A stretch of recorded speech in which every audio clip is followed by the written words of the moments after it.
सत्यवती के चित्रांगद और विचित्रवीर्य नामक 2 पुत्र हुए। शांतनु का स्वर्गवास चित्रांगद और विचित्रवीर्य के बाल्यकाल में ही हो गया था, इसलिए उनका पालन पोषण भीष्म ने किया। भीष्म ने चित्रांगद के बड़े होने पर उन्हें राजगद्दी पर बिठा दिया, लेकिन कुछ ही काल में गंधर्वों से युद्ध करते हुए चित्रांगद मारा गया। इस पर भीष्म ने उनके अनुज विचित्रवीर्य को राज्य सौंप दिया।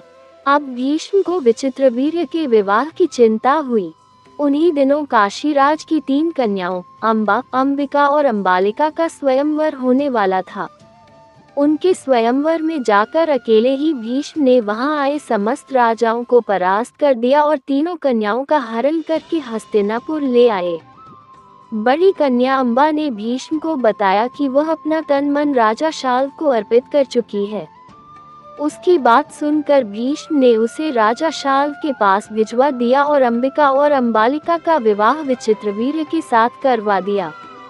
राजा शाल्व ने अंबा को ग्रहण नहीं किया, अतः वह हस्तिनापुर लौटकर आ गई और भीष्म से बोली, हे आर्य, आप मुझे हर कर लाए हैं, अतः आप मुझसे विवाह करें। किंतु भीष्म ने अपनी प्रतिज्ञा के कारण उसके अनुरोध को स्वीकार नहीं किया। अंबा रुष्ट होकर परशुराम के पास गई और उनसे अपनी व्यथा सुनाकर सहायता मांगी।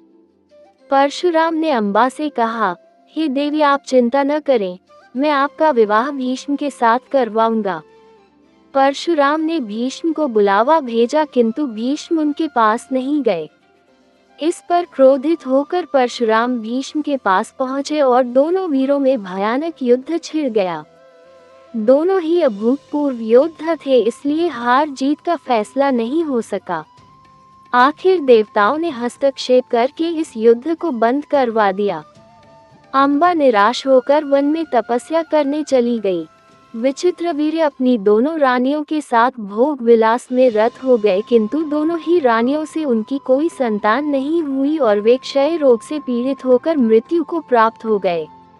अब कुल नाश होने के भय से माता सत्यवती ने एक दिन भीष्म से कहा, पुत्र, इस वंश को नष्ट होने से बचाने के लिए मेरी आज्ञा है कि तुम इन दोनों रानियों से पुत्र उत्पन्न करो।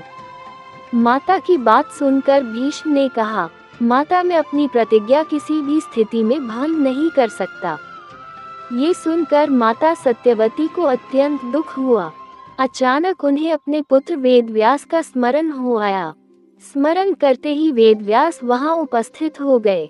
सत्यवती उन्हें देखकर बोली, हे पुत्र, तुम्हारे सभी भाई निसंतान ही स्वर्गवासी हो गए, अतः मेरे वंश को नाश होने से बचाने के लिए मैं तुम्हें आज्ञा देती हूँ कि तुम उनकी पत्नियों से संतान उत्पन्न करो।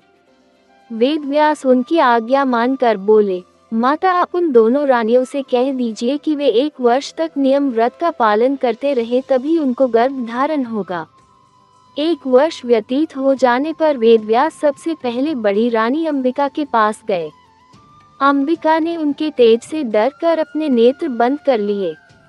वेदव्यास लौटकर माता से बोले, माता, अंबिका का बड़ा तेजस्वी पुत्र होगा, किंतु नेत्र बंद करने के दोष के कारण वह अंधा होगा। सत्यवती को यह सुनकर अत्यंत दुख हुआ और उन्होंने वेदव्यास को छोटी रानी अंबालिका के पास भेजा। अंबालिका वेदव्यास को देखकर भय से पीली पड़ गई। उसके कक्ष से लौटने पर वेदव्यास ने सत्यवती से कहा, माता, अंबालिका के गर्भ से पांडु रोग से ग्रसित पुत्र होगा। इससे माता सत्यवती को और भी दुख हुआ और उन्होंने बड़ी रानी अंबालिका को पुनः वेदव्यास के पास जाने का आदेश दिया। इस बार बड़ी रानी ने स्वयं न जाकर अपनी दासी को वेदव्यास के पास भेज दिया। दासी ने आनंद पूर्वक वेदव्यास से भोग कराया। इस बार वेदव्यास ने माता सत्यवती के पास आकर कहा, माते, इस दासी के गर्भ से वेद वेदांत में पारंगत अत्यंत नीतिवान पुत्र उत्पन्न होगा। इतना कहकर वेदव्यास तपस्या करने चले गए। समय आने पर अंबिका के गर्भ से जन्मांध धृतराष्ट्र, अंबालिका के गर्भ से पांडु रोग से ग्रसित पांडु तथा दासी के गर्भ से धर्मात्मा विदुर का जन्म हुआ।